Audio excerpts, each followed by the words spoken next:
እንደዚህ ደስተኛ ሆኖ በፍቅር አንድ ላይ ሆኖ ስላየዋቸው በጣም ደስ ብሎኛል። ምክንያቱም ሳቃቸው፣ ደስታቸው፣ ፈገግታቸው ሁሉ ነገር ነው የተመለሰው።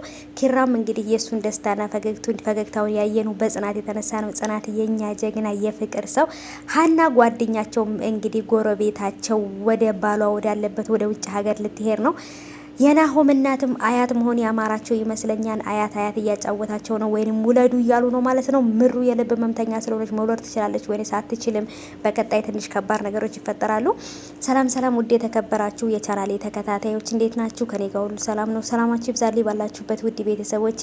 ለቻናሌ አዲስ ከሆናችሁ ሰብስክራይብ እያደረጋችሁ ቤተሰብ ሁኑ። እንደተለመደው በቃሌ መሰረት እንግዲህ ይለቀቃል ብያችሁ ነበር፣ ተለቋል። የሚገርም ነው የዛሬው እንግዲህ በጣም አሪፍ ነበር ማለት ነው። እንደምትወዱትም ተስፋ አደርጋለሁ።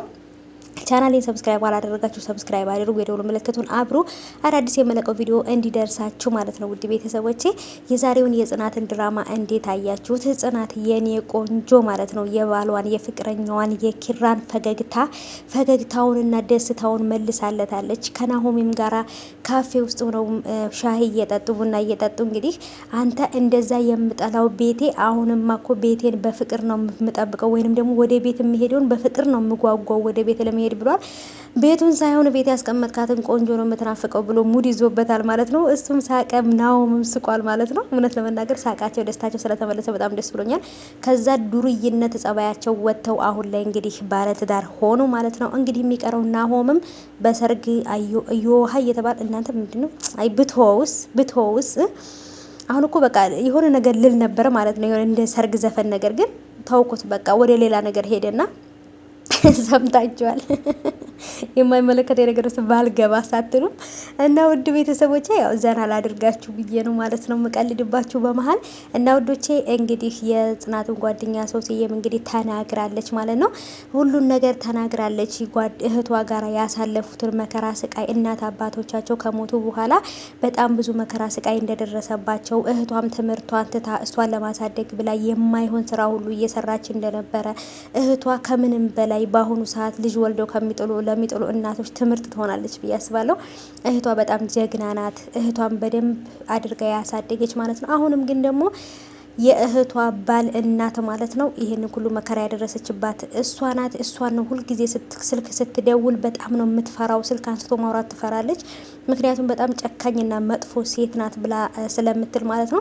ትንሽ ይከብዳል ብዬ አስባለሁ። ምክንያቱም አሁን ላይ ግን እንደዚህ ስትስቅ ስትጫወት ምንም መጥፎ ነገር ያሳለፈች አትመስልም ማለት ነው። ምክንያቱም ሳቅና ጨዋታዋ ብዙ ነገሮችን ደብቆላታል። አሁን ግን ማረግ ስላልቻለች ወይም ደግሞ ዝም ማለት ስላልቻለች ሁሉን ነገር ጽናት ነግራቸዋለች። ያሳለፈችውን ነገር መከራውን፣ ስቃዩን ሁሉ ነገር ነግራታለች ማለት ነው። ሁሉም ነግራቸዋለች። ይሄ ነገር ደግሞ ለእሷ እረፍት ነው ብዬ አስባለሁ።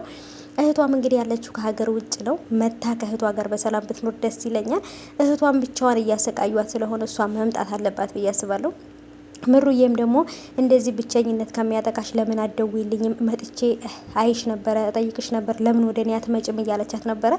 እሷም እንግዲህ እናንተም ደግሞ ባለትዳር ናችሁ እንዳላስጨንቃችሁ ብዬ ነው ብላ ነበር። እነሱ ግን በጭንቀታቸው ጊዜ እሷ አብራቸው ነበረች። ስለዚህ እነሱም ደግሞ በአሁኑ ሰዓት አብረዋት ሊሆኑ ይገባል። ብቸኝነት በጣም መጥፎ ነገር ስለሆነ ማለት ነው።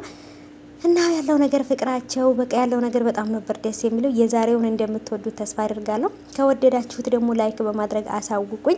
የሚያስጠላ ነገር የለውም። ሁሉም በጣም አሪፍ ነበረ። ፍቅራቸውን፣ መተሳሰባቸውን፣ መደጋገፋቸውን ነበር ያየ ነው። በመጨረሻ ላይ ግን ፊልም እያዩ ባሉበት ሰዓት እሷ በጣም ነበር የቀናቸው። ጭራሽ እናንተ ፍቅር ልትጫወቱ ነው፣ እኔ እዚህ ብቻዬን ፊልም ላይ ነው እንደ የፍቅር ፊልም ብላ አታዩም እናንተ ግቡና ተኙ ብላቸዋለች ማለት ነው። አንቺ ሲሏት እኔ ፊልሙን አያለው ብላለች ማለት ነው። ምክንያቱም ብቻዬን ካየሁት ችግር የለውም ብላ ነው ማለት ነው። እና በጣም ነበር ደስ ያለኝ። እንግዲህ ቀጣይ ላይ ምን እንደሚፈጠር አብረን እናያለን። እናንተ እንዴት አያችሁት የዛሬውን ክፍል? እኔ በጣም አሪፍ ነው።